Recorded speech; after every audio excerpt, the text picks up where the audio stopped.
दोस्तों, स्वागत है आपका आपके अपने YouTube चैनल आस्था शक्ति पर। आज आप सुनेंगे कि मोक्षदा एकादशी कब है, इस दिन कैसे पूजा करना चाहिए और इस व्रत को करने से क्या लाभ होता है। तो चलिए शुरू करते हैं।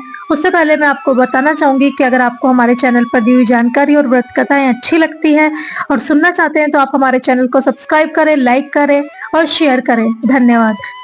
तो मोक्षदा एकादशी 1 दिसंबर को मनाई जाएगी दोस्तों, जिसे मोक्ष प्रदान करने वाली भी कहा जाता है।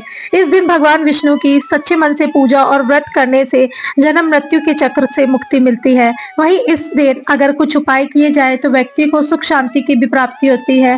तो चलिए अब हम जानते हैं। मोक्षदा एकादशी हिंदू धर्म में सबसे पावन व्रतों में से एक मानी जाती है। यह एकादशी मार्गशीर्ष महीने के शुक्ल पक्ष में पड़ती है, जो इस बार 1 दिसंबर को मनाई जाएगी।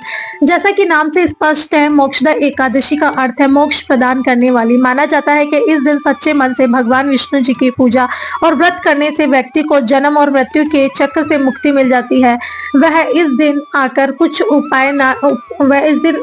अगर कुछ उपाय किए जाए तो व्यक्ति को सुख शांति की प्राप्त होती है। चलिए आज हम बात करते हैं उन उपायों के बारे में।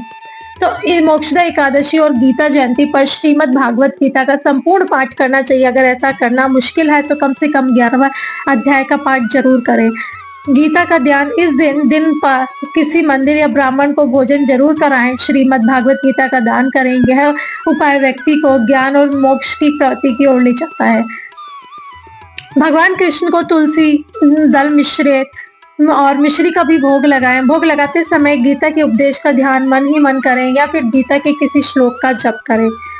तो दोस्तों, ये थी अब तक के हमें क्या करना चाहिए मोक्षदा एकादशी वाले दिन। इस दिन पूजा घर में भगवान श्री कृष्ण की मूर्ति के साथ 1 या 3 मोरपंख स्थापित करें। एकादशी के दिन इसे शुद्ध जल से लेकर धोएं और दीप दिखाएं।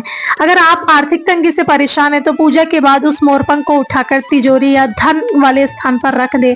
माना जाता है कि इससे माँ लक्ष्मी खुश होती है और धन आगमन के द्वार खुलते हैं। घर के मुख्य द्वार पर मोरपंख लगाने से नकारात्मक ऊर्जा दूर होती है और सुख समृद्धि बनी रहती है।